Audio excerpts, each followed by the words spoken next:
The MagLock Ultra from KobraVR is hands down the best looking VR gunstock on the market today for the Quest 3. I mean, look at it. The thing looks amazing. And when you kit it out with extras, it looks even better. But we'll talk more on that later, because how a VR gunstock looks doesn't mean anything. Once you put your headset on, you don't see it again until you quit playing, and it's that in-between time that is truly the most important. It doesn't matter what a stock looks like if you can't get your sights on the target. So just how does the MagLock Ultra perform? I first took it into a game of Contractors, and being a long-time KobraVR gunstock user, it performed exactly as I expected it to. It worked perfectly with almost every gun in the game, and I had no problem dispatching enemies with impunity. I then took it into multiplayer matches in Pavlov and Breachers, and enjoyed the same results. When I took it into Pavlov's shooting range, however, that's when things changed a bit. For the most part, tracking was very good. I had no problem reloading guns or shooting at targets, no matter whether I was using an assault rifle, an SMG, a shotgun, or what have you. That is until I pulled out a bolt-action sniper rifle.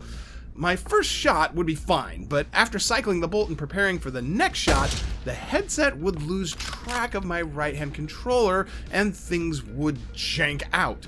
Sometimes it was worse than at others, and readjusting my grip on the virtual rifle or briefly lowering the stock and raising it back up again would fix it, but admittedly this is a pretty serious problem. It's not something you want happening in the middle of online play. Speaking of which, as I was playing some Veil VR, I again had some times as I was going to aim down sights that my Quest 3 would lose track of my right hand, and I would have to lower and raise my stock a few times to get the tracking to come back, which resulted in me getting shot in the face on more than one occasion. Back at the range in Pavlov though, after some experimenting with several of the sniper rifles, I found what was causing the loss of tracking was in part due to the charge handle portion of the stock blocking roughly half of the face of the right controller, but it was my thumb that was finishing the job. I didn't realize this until I ran into this problem, but it seems I often rest my thumb on the buttons of the controller, so with the entire face of the controller being covered up, this meant the headset couldn't see the IR tracking LEDs and therefore didn't know where that controller was. As soon as I moved my thumb to the right analog stick, or just simply off the face of the controller, then I was able to cycle from shot to shot without a problem.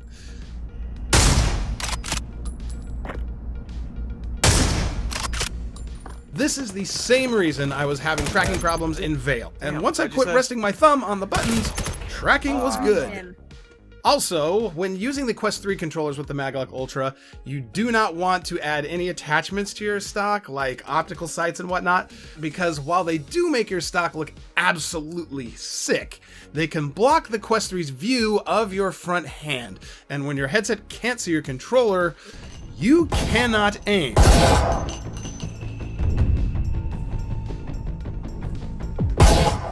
Now, I should say that I only encountered tracking problems due to my attachments after aiming down sights for several seconds.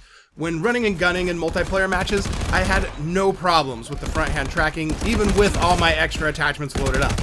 I could sprint with my gun lowered and then quickly raise my rifle and eliminate a target, and tracking was perfect. However, if I aimed down sights for a little bit, I would lose tracking and would have to lower my gun and allow the headset to see the front controller again and then re-engage. As soon as I removed my attachments, tracking was great again, and I could aim down sights as long as I wanted without a problem. Now, you should know that KobraVR discourages adding attachments to the MagLock Ultra when using the Quest 3 controllers.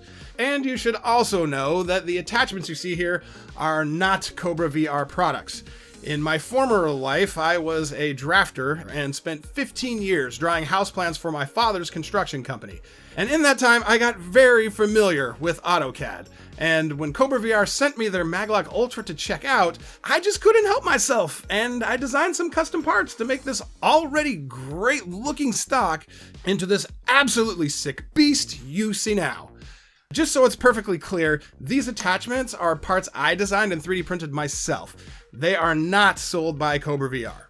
Now, I know I've spent a good amount of time here talking about the tracking problems I had with the MagLock Ultra, but I hope I've also made it clear that it wasn't a constant thing.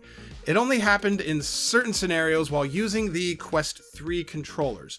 The nice thing is you can use the Quest Pro controllers with both the Quest 2 and Quest 3 as well as the Quest Pro, and they do not suffer from this problem.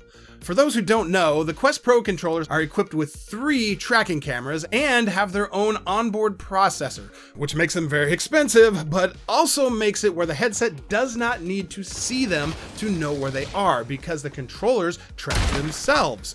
And when using the Quest Pro controllers with the MagLock Ultra, I had no tracking issues whatsoever, and I was even able to equip all my pretty looking 3D printed attachments. The key feature of the MagLock Ultra that sets it apart from KobraVR's other Quest 3 gunstock, the Blitzer, is its ability to remove your dominant hand from the stock. This allows you to more realistically simulate using handguns and gives you greater range of motion to throw grenades, as well as do other things with your hands. It also allows you to more realistically cycle the bolt on a sniper rifle. So for someone looking for a stock that is going to immerse them as much as possible in a game, the MagLock Ultra does a great job of this. KobraVR does offer a sling with the MagLock Ultra, but it is something you do have to select when ordering and pay a little extra for. If you don't already own a sling, you're going to want one because it's the only thing keeping the MagLock Ultra off the floor when you remove both of your hands from the stock. I have to say, the sling they sell now is way nicer than their old slings. I mean, the old sling did its job just fine, but the quality of this new sling is a huge step up. I feel it holds the stock in position way better than the old sling, making it easier and more reliable to reconnect your dominant hand controller. Also, if you need to use the bathroom or just want to take a break, you can use the quick connect clip to disconnect the stock without removing the entire sling and go do whatever it is you need to do. The sling does sometimes get in your way and limit your range of motion a little bit, but I only mention this because I'm super used to KobraVR's gunstocks like the Sidewinder and the Blitzer, where your right hand controller is semi-permanently attached to the stock and a sling is not needed. As for how you connect your controllers to the MagLock Ultra, you first drop your dominant hand controller into the docking donut like this. Flip these 2 little latches into place like so, and you're good to go. This dock then attaches to the stock magnetically. All you need to do is get your controller in the general vicinity of where it needs to be, and the magnets do the rest of the job for you. To release the controller from the stock, you simply push forward on the handle of your controller, and then you're free to use a handgun or throw a grenade or pet this little turtle right here. Now, as for your other hand, the MagLock Ultra offers 2 different ways you can use it. Very much like the dock for your dominant hand, there is this donut dock you can put your controller into, and it connects magnetically to the front like so. This makes it easy to release your front hand from the stock when you're reloading, or to pick up loot off the ground in games like Ghosts of Tabor. Who am I kidding? I'm most often just picking up magazines, or my gun, which I dropped on the ground. Another great feature of this magnetic front dock is it allows you to very easily cycle shells on pump-action shotguns. You simply tip your controller back towards you between shots, and as long as you don't get too aggressive with it, the magnet will bring it right back into position for you. The other attachment you can use on the front for your offhand controller, which I personally prefer, is this grab handle. It too attaches to the front of the stock magnetically and can be used in very much the same way to cycle pump-action shotguns.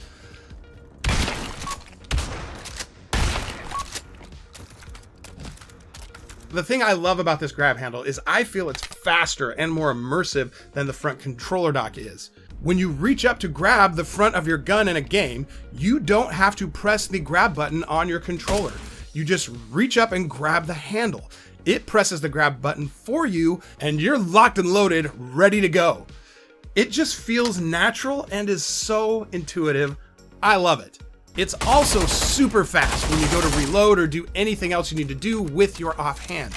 You just let go of the front of the stock like you would in real life, and your hand lets go of the gun in game. When it comes to adjusting the MagLock Ultra, it's not quite as versatile as KobraVR's Blitzer gunstock, but you can adjust the length of the shoulder stock by loosening this thumb screw and sliding it to wherever feels the most comfortable to you, or at whatever length matches up best with the gun you're using in game, if you're looking for a more realistic experience, and then tightening it back down. Adjusting the cheek rest works exactly the same way. You just loosen this thumb screw, move the cheek rest where you want it, and then tighten the screw back down. On the front controller dock, you can adjust the angle at which the controller sits to whatever feels most comfortable to you by, again, loosening this thumb wheel, setting it where you want it, and then tightening it. You can also adjust the angle of this whole front section by loosening this screw and setting it wherever you want. KobraVR does not recommend adjusting this, however, unless you absolutely need to. They recommend adjusting the gunstock calibration in the game you're playing first, before adjusting this angle, assuming the game you're playing has stock calibration, because not all of them do. The one thing that's a little disappointing about the MagLock Ultra when it comes to adjustability is there is no adjustment for the distance between your right and left hands. Now, for the most part, this isn't a problem. The spacing KobraVR has given us works great for the vast majority of guns in all the games I tested it with. But when it comes to using really compact submachine guns like the P90 and some of the bullpup rifles in certain games, you cannot adjust the stock to accommodate these, which then leaves you having to improvise a bit.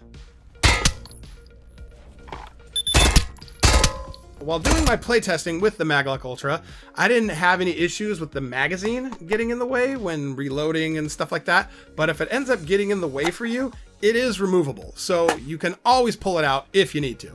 The MagLock Ultra is currently for sale on KobraVR's Etsy store for 84.5 British pounds, which at the time I'm making this video is roughly 115-ish US dollars, and will also be available on their Shopify store, which they're currently working on and is coming soon.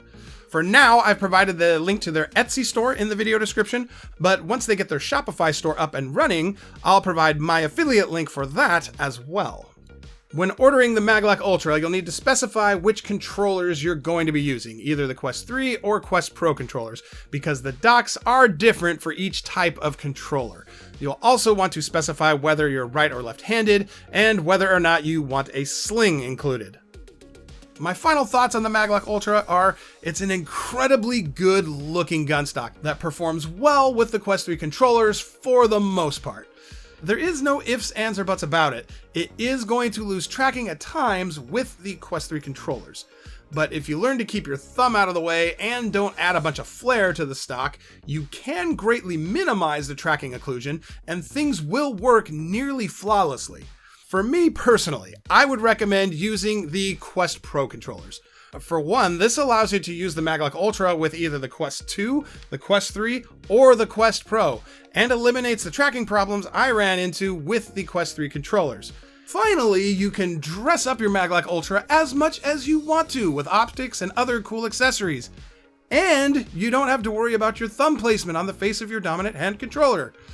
So for anyone looking for a super immersive gunstock for their Quest headset, I think the MagLock Ultra should definitely be on your short list for consideration. Subscribe!